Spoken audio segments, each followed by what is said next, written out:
It is difficult to look away when insecurity pervades the land, threatening lives and livelihood, literally putting everyone on high alert. So today on the program, we will examine this disturbing development, especially reported threats by terrorists to attack parts of southern Nigeria. Thanks for joining us on the program. I'm Jeffrey Uzongo. About a month ago, terrorists brazenly attacked the Kuje Medium Security Custodial Center in the nation's capital and freed their colleagues, some of whom are still at large.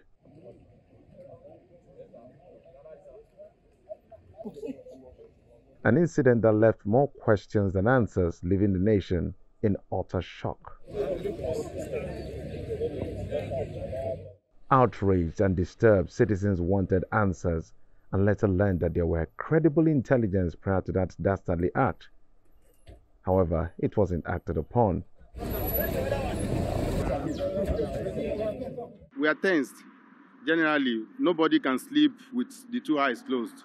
So there is tension everywhere within the community we live in, within the streets. Everybody, we're just trying to be careful and not to go within our vicinity if possible, because there is tension everywhere. See now, and the security agencies, yeah, they might have been doing their best, but to the way we can see, to the maximum level we can see, the level of response is quite poor. Thereafter, two memos surfaced from the Nigerian Customs High Command and that of the Nigerian Security and Civil Defense Corps addressed to the FCT authority for necessary action to be taken to avert an impending attack on more locations in Abuja by the Islamic State of West Africa Province, ISWAP. Days after, the terrorists launched an attack on the Presidential Brigade in the YORUBA area, killing some officers, and some terrorists were killed in the process. If the bandits can be bold enough to attack the convoy of our president, is ridiculous. And for them to go ahead to kill a captain and a colonel of the presidential guard and nothing happened, it becomes very terrible. And they are bold enough to be killing military, police, harassing everyone, and the NSA, the president, is just watching. So I'm feeling that if they start now to address it, it will still be good. I'm happy that people in the house are becoming affected, because as they have come into Abuja, if they refuse to address it, it will affect everybody. At the Federal Executive Council meeting presided over by President Muhammadu Buhari, security dominated the conversation, while the National Security Council meeting sought ways to deal with the menace. What I know is that bandits would always want to make this kind of spectacular, attack, just to score, a psychological point. But I know that the government is taking the issue of security very seriously. As you can see that even today, the Honorable Minister of the FCT has told you what he is doing also to ensure that security is improved. Over the last couple of days, I've seen that the FCT, police command has also given out numbers, of telephone numbers to call in case of any, security breach or information. And I know that there have been quite a few successes by the military in overrunning the bandits around Abuja in the last couple of days. Regrettably, it's like when the military are having the upper hand, it's not giving the same kind of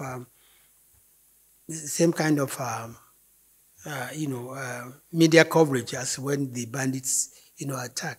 Again, I also want to take the opportunity to please let us all realize that security is everybody's business.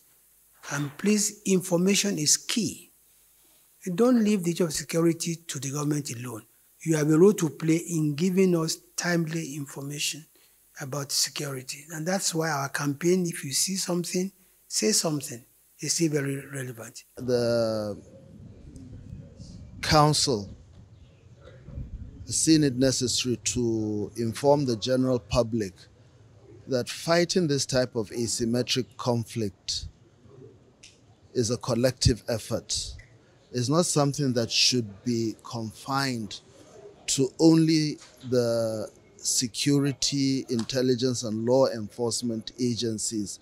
When we keep saying whole of society approach, whole of government approach, to get a whole of nation approach, what it means is that everybody has to partake in this enterprise. The truth is that no country can ever overcome the difficulties of an asymmetric conflict by virtue of the fact that the enemy of the state is embedded within the population, within the wider society. It is true that the local people are averse, they're scared, they're worried, and there's no confidence. That is understandable. But without their support, without their cooperation in terms of giving information, it makes it very hard for the operational elements. A few days ago, troops of the Guards Brigade were ambushed and decimated. Had there been a collective effort by way of just snippets of information, we might have averted that incident. That is not to say that the responsibility is for those outside the security domain. It's a collective responsibility. Furthermore, Council is also concerned about the nature of media reporting incidents with regards to insecurity. It is important for the media to understand that certain reports being generated by the media, either the manner in which they report, can also aggravate this delicate situation. So Council is urging the media to be very careful in whatever it reports. Whatever gets out to the public space can have a debilitating effect on the population. Equally, the political elite is also urged to take into account the consequences of utterances, especially from people who have established a reputation, people who are considered leaders of thought, people who are considered to have some kind of influence in society. Whatever goes out may be harmful, not just to the government, if that is the intention, which I doubt may not be a deliberate thing, but at the end of the day, it will affect the wider society. The attacks also led to the call for the closure of all federal government colleges in the Federal Capital Territory as government re-strategizes to develop a better, efficient security architecture. We are in a very difficult situation. And Council understands, Mr. President understands people's concerns about the growing insecurity. But I can assure you that there's no straight, cut and dried method of dealing with this thing unless all of us embrace each other. I know people are weary, people are tired, people are beginning to gravitate to other places for self-help. The truth is that help is rooted in everyone working for the other person. Again, the members of the armed forces have also made a commitment that in the coming weeks, they've already started working on a new strategy to deal with these snippets of violence. And they've given their word, their commitment to the president that there will be a change in momentum, regardless of the fact that there might be certain institutional limitations which they face. But they've understood the enormity of the responsibilities that they have. Thank you. The effect of these attacks are also felt in states bordering the FCT, including Kogi, which is about an hour from the seat of power.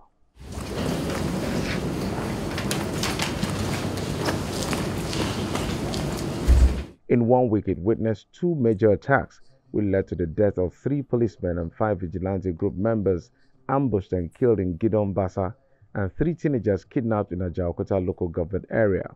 I do receive intelligence and reports from the locals and from various sources.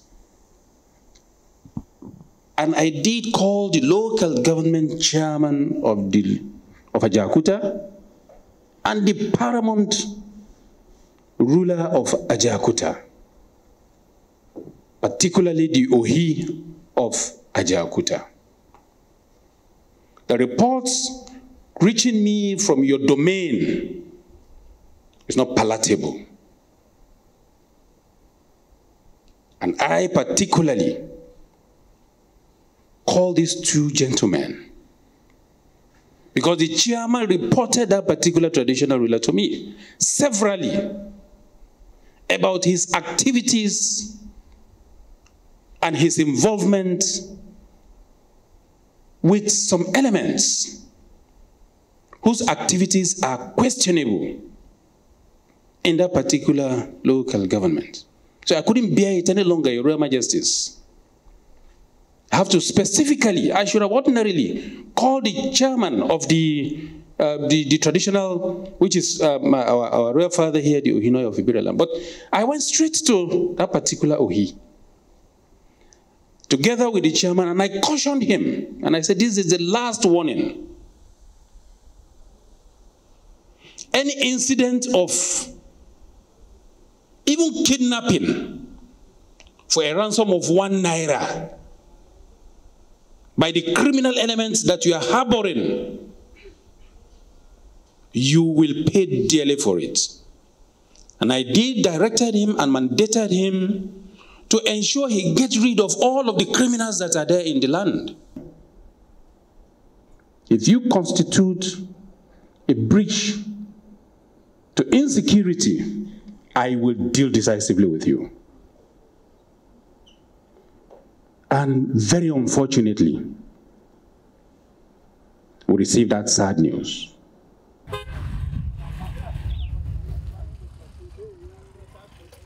In a separate attack, however, one expatriate, 2 drivers of a ceramic company, and 2 police inspectors attached to the company were also killed, and 3 expatriates kidnapped, an attack the state government condemned in its entirety. It's a younger brother to me. I think we have been speaking for the past 4 days. In short, the calling was even too much for him. Calling me. After speaking with him, just 2 hours interval, I now received a call. There was an incident at Ajaokuta. I said, what happened? He said, Ibrahim is no more. I said, what is the cause of the death? And then I said, he was shot.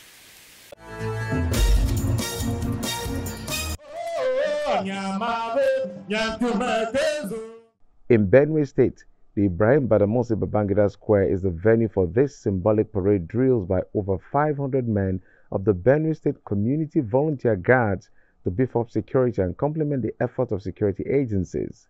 Traditional rulers. Governor Samuel Atom explains the need for security agencies in the state to work with the guards in community-based intelligence gathering to enhance their performance in the state, while reiterating the frame of reference of the volunteer guards. You do not have the powers of the police, of the army, the civil defense, or the DSS. So at all times, you must just work to complement what the conventional security men are doing as law-abiding and state. Don't go outside your rules of engagement. In the southwest, however, Otumba Gani Adams has raised alarm over the invasion of the southwest forest by bandits. He did not only put all concerned on high alert, It highlights few mitigation plans. Unfortunately, you know what happened in the about six weeks ago or 2 months ago? Not only the government that was highly embarrassed, as the AARE ONAKAKANFO of Yoruba land. You know, one of the reasons that AARE ONAKAKANFO was founded is to defend Yoruba land during the Oyo Empire. Although we are not in Oyo Empire now. Before I was given that position, His Imperial Majesty Kabiyesi Kuba, a known antecedent of what OPC have done in terms of security for Nigerians. So, for something like that to happen, you know, about 40 lives was lost in a holy house, which is the church on Sunday. So, anything, any information we got, we have to raise our alarm because there are certain reports I have written to the authority, and they will not even respond. I have been writing some letters. I have started writing some letters, in 2018. Immediately I was installed in January 2018 as the AARE ONAKAKANFO of Yoruba land. I wrote letter to the six Southwest governor of the region. And I wrote letter to the traditional rulers, the Council of Obas. I wrote letter, they couldn't respond. I wrote a reminder until when I started moving to the media. The Southwest governor now called Southwest Security Conference, Southwest Stakeholder Security Conference in Ibadan, which I was there. And that was what led to the formation of Amateku. The governor of Lagos State, Babajide Sanwo-Olu, is not handling the security threat lightly. He summoned an emergency security meeting with all heads of security outfits in the state to promote proactive security measures. We have received individual reports of what the current security situation of the state is. We have reviewed where we are, and we have put heads together to come up with strategies, and interventions that will, one, help assure our citizens that our men are alive and they are ready, to ensure that the safety of life and property of our citizens in Lagos is not compromised in any form, to reassure Lagosians that all of the security agencies have been activated, not in any form to cause panic, but they've been reassured of not only the support of the government, but also have been encouraged to be vigilant, and to be up to their responsibility. Our advice to our citizens is to continue to be law-abiding, to continue to go about their lawful duties, to continue to say something when they see something, because security is actually everybody's business. In Lagos, the police say they are not leaving anything to chance as security agencies have scaled up their operations in border communities to check the possible influx of terrorists and their ammunition. You cannot restrict people's movements. It's one of our fundamental human rights, freedom of movement. But what we do is to ensure that we monitor them through intelligence. And we are working hand in hand with the immigration services. We just had our Security Council meeting last Friday, and this thing was exhaustively discussed by the governor and other service chiefs, commanders, service commanders rather, to put our eyes on these people who are coming to Lagos and to make sure that they are properly profiled. Those ones who have valid papers to be in Nigeria, who are foreigners, will remain. Those ones who don't have, immigration department will take care of them and take them back to where they are coming from. So we are really monitoring them. We have intelligence with the Department of DSS, DSS and other service commanders, including military intelligence. So we are working assiduously to ensure that we don't allow anybody who's not supposed to be in Lagos and perpetrate any crime. All of us are putting our resources together, both human and material resources, and we are working in synergy. We have a very strong synergy in Lagos. I'm talking about all security agencies in Lagos. We are working hand in hand, and we are assuring Lagosians that we will not disappoint them. We continue to do our best to make sure Lagos is very peaceful and conducive for conducive for them to go about their businesses and their lawful duties. So there shouldn't be any apprehension, there shouldn't be any fear. We'll keep on doing our best, and we assure Lagosians that Lagos will be peaceful.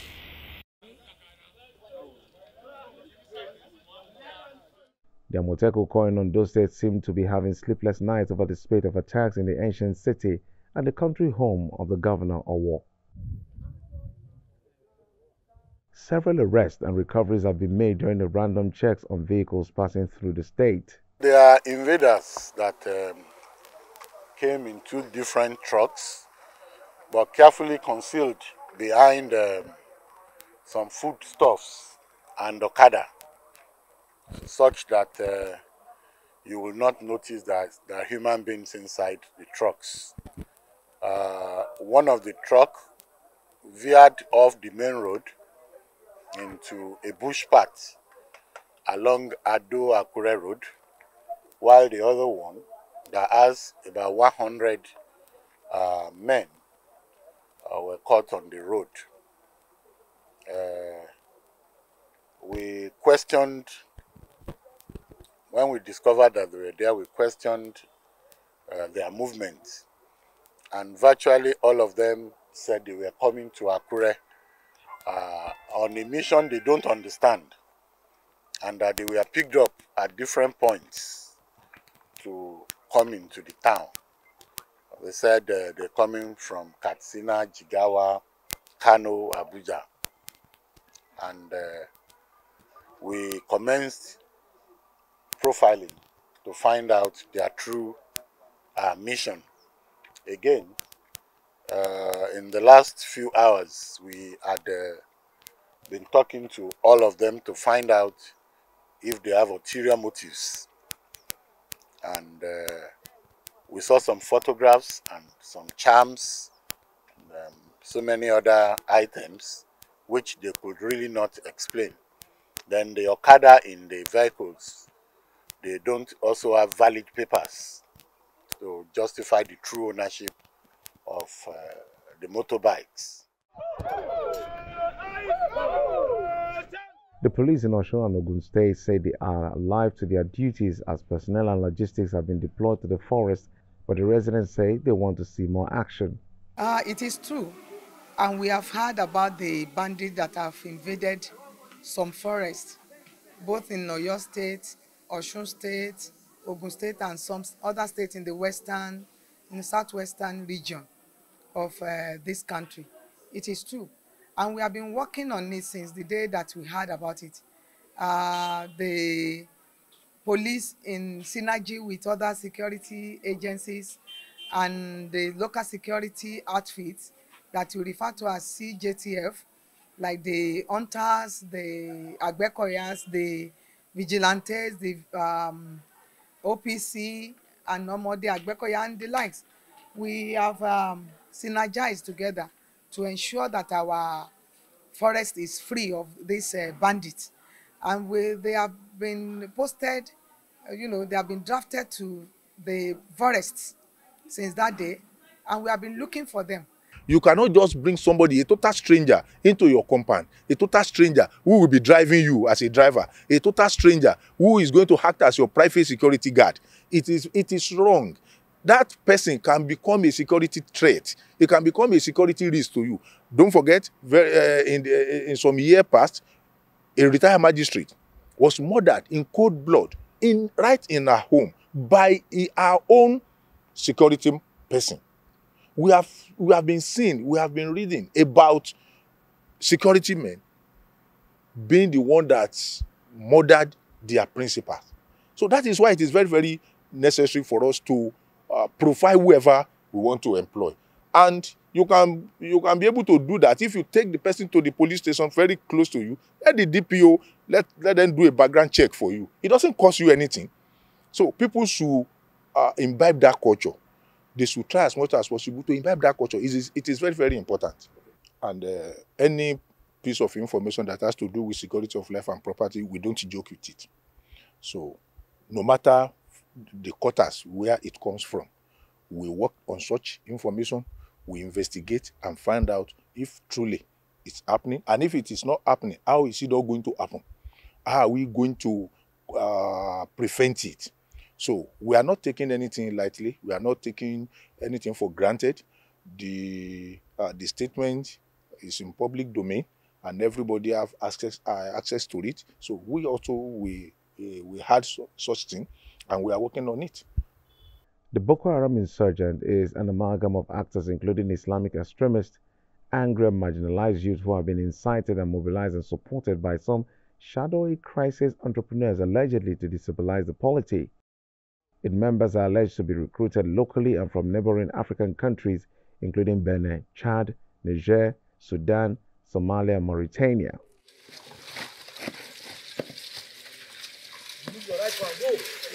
Security agencies, however, need to up their ante in intelligence gathering, particularly at local levels, to combat this menace staring all of us in our faces.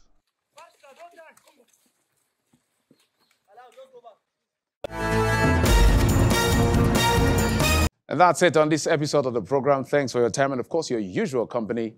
I'm Jeffrey Uzongo.